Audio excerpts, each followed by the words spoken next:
Bismillahirrahmanirrahim. Assalamualaikum warahmatullahi wabarakatuh. Perkenalkan, nama saya Inka Nurjana Safitri, NIM 2042022823. Dengan program studi Pendidikan Agama Islam, Fakultas Agama Islam, Universitas Muhammadiyah Palangkaraya.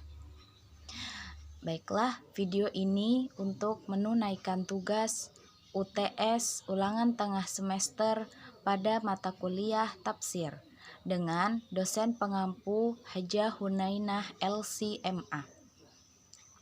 Dan tugas UTS tersebut yaitu untuk menyampaikan atau membuat video berdasarkan makalah yang mengandung 4 unsur atau mengandung 4 ayat pada makalah yang sudah dipresentasikan pada minggu yang lalu. Baiklah, saya ingin menyampaikan ayat pertama atau makalah pertama dengan tema tafsir dari surah Al-Fatihah ayat 1-7 yang berbunyi A'udzubillahi minasyaitonirrajim.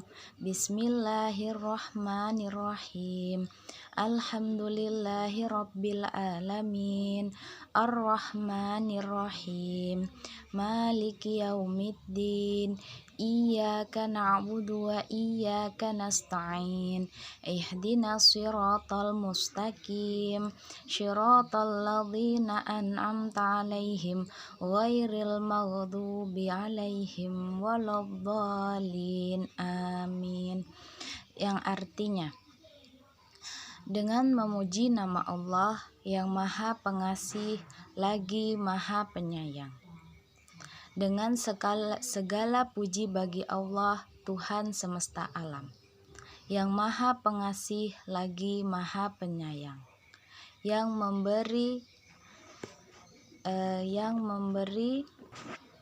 menguasai hari pembalasan. Hanya Engkaulah yang kami sembah dan hanya Engkaulah yang kami minta. Tunjukilah kami jalan yang lurus, di mana jalan orang-orang yang Engkau beri nikmat atas mereka, bukan jalan orang-orang yang Engkau murkai, dan bukan pula jalan orang-orang mereka yang sesat. Dari surah Al-Fatihah tersebut, perilaku yang dapat kita ambil dari ketujuh surah Al-Fatihah yaitu kita harus berkasih sayang kepada seluruh umat manusia, kepada sesama manusia, di mana Allah sendiri yang akan memberikan ganjaran atau memberikan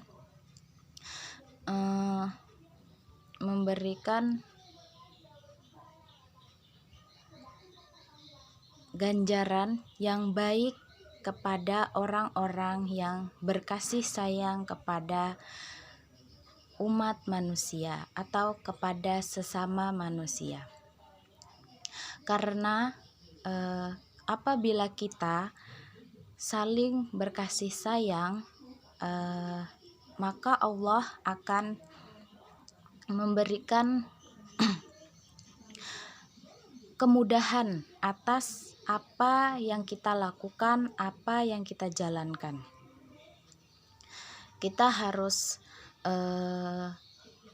bersama-sama atau berlomba-lomba untuk melakukan kebaikan, walaupun kecil, sebesar biji zarah, itu dapat Allah berikan ganjaran apabila kita mau berbuat baik kepada sesama manusia. Dan juga kita bisa meminta pertolongan hanya kepada Allah bukan kepada yang lain. Dan juga selalu memuji namanya di setiap doa kita.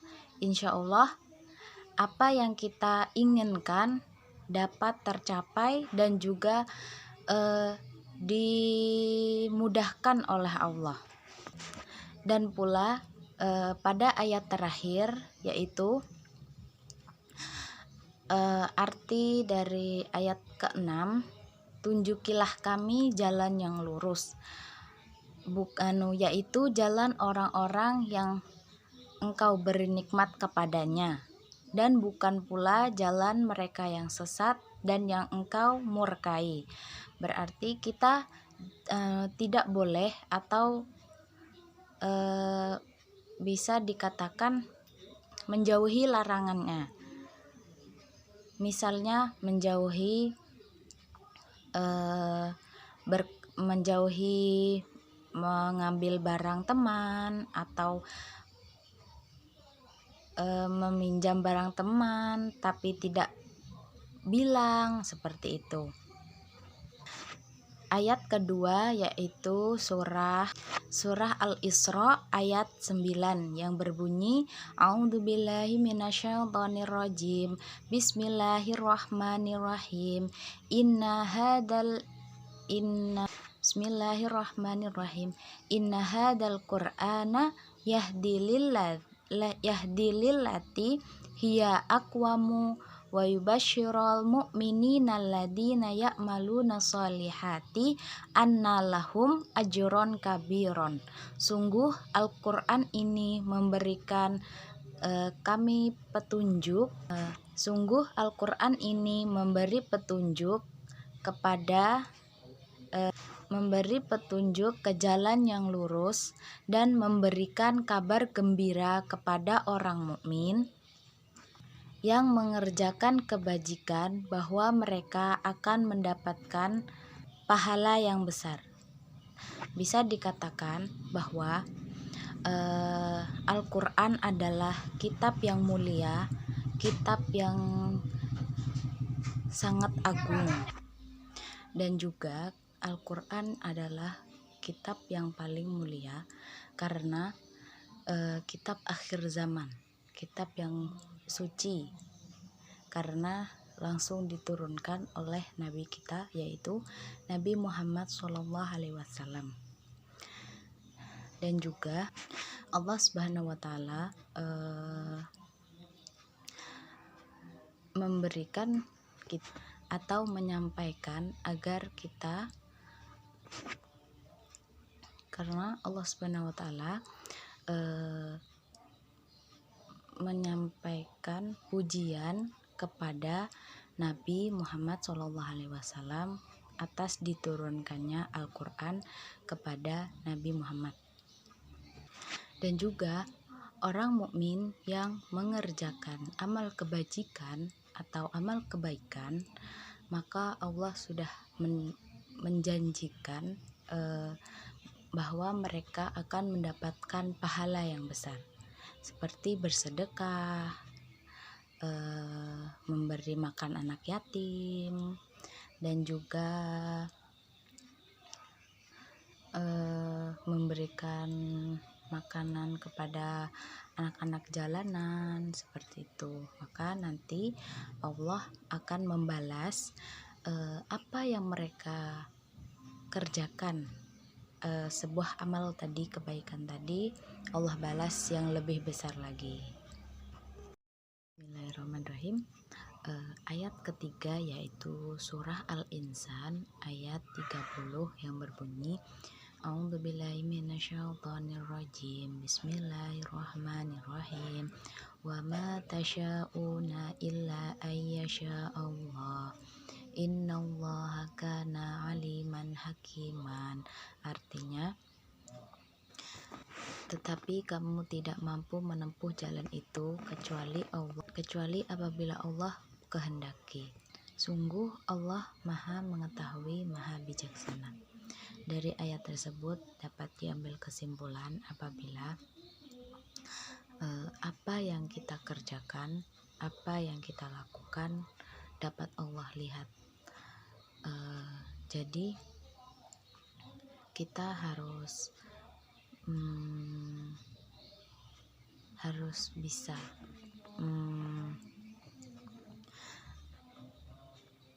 banyak mencari ilmu dan juga banyak-banyak mencari berkah, karena Allah maha bijaksana. Dan jadi apa yang kita lakukan nanti akan dihitung pada hari pembalasan. Misalnya kita mengerjakan amal kebajikan itu hanya sedikit, maka Allah akan memberi balasan ya seperti apa yang kita lakukan di dunia. Misal kalau kita banyak baca Al-Quran, terus banyak-banyak bersedekah, maka Allah juga akan memberikan memberikan pembalasan nanti pada saat hari akhir. Dan apabila Allah tidak berkehendak atas apa yang kita jalani, maka kita tidak akan mendapatkan atau kita tidak akan bisa menempuh jalan itu, begitu. Misalnya kita mau beli mobil, tapi Allah tidak berkehendak, maka kita tidak akan bisa membeli mobil tersebut, begitu. Untuk ayat keempat, yaitu surah Al-A'la ayat 1-3 yang berbunyi, A'udzubillahi minasyaitonirrajim, Bismillahirrahmanirrahim, Sabbihisma rabbikal a'la, alladzi khalaqa fasawwa, walladzi qaddara fahada. Yang artinya, sucikanlah nama Tuhanmu yang maha tinggi, yang menyempurnakan ciptaannya, yang menciptakan dan menyempurnakan ciptaannya, yang menentukan kadar masing-masing, dan memberi petunjuk. Jadi kita harus mengagungkan nama Allah Subhanahu wa Ta'ala, karena Allah lah yang memegang kendali besar atas alam semesta ini. Dan juga Allah akan menyempurnakan ciptaannya, karena Allah itu menciptakan dan menyempurnakan ciptaannya. Jadi manusia ini diciptakan Allah sangatlah sempurna, karena ada semut sebagai hewan. Nah, manusia adalah makhluk yang paling sempurna, yang mempunyai pikiran, yang mempunyai akal, karena manusia itu sangatlah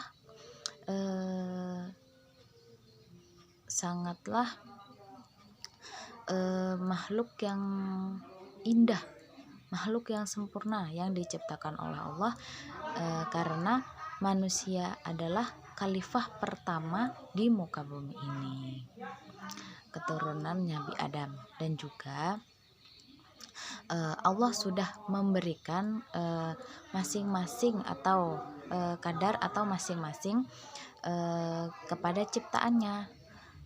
Misalnya kepada orang ini hartanya segini, keturunannya segini, seperti itu. Dan juga yang lainnya, Allah sudah menentukan kadar masing-masing ciptaannya itu sebelum Allah turunkan ke bumi, sebelum Allah ciptakan. Sudah ditentukan kadarnya seperti apa, harus bagaimana. Jadi kita harus mengagungkan nama Allah Subhanahu wa Ta'ala di bumi alam semesta ini, karena Allah lah yang memegang kendali besar terhadap alam semesta ini. Jadi kita sebagai makhluk bumi atau makhluk ciptaan Allah, kita tidak boleh sombong di bumi Allah ini, karena kita itu tidak punya apa-apa, karena kita itu hanya manusia biasa gitu. Karena semua ini hanya titipan dari Allah yang dipercayakan kepada manusia untuk dijalankan atau untuk dikelola sebaik mungkin sampai akhir sampai hari pembalasan atau sampai hari kiamat nanti. Mungkin itu saja yang dapat saya sampaikan dari setiap materi atau setiap makalah, dari satu makalah dan yang lainnya. Kurang dan lebihnya saya mohon maaf. Mungkin sekian dari saya. Assalamualaikum warahmatullahi wabarakatuh.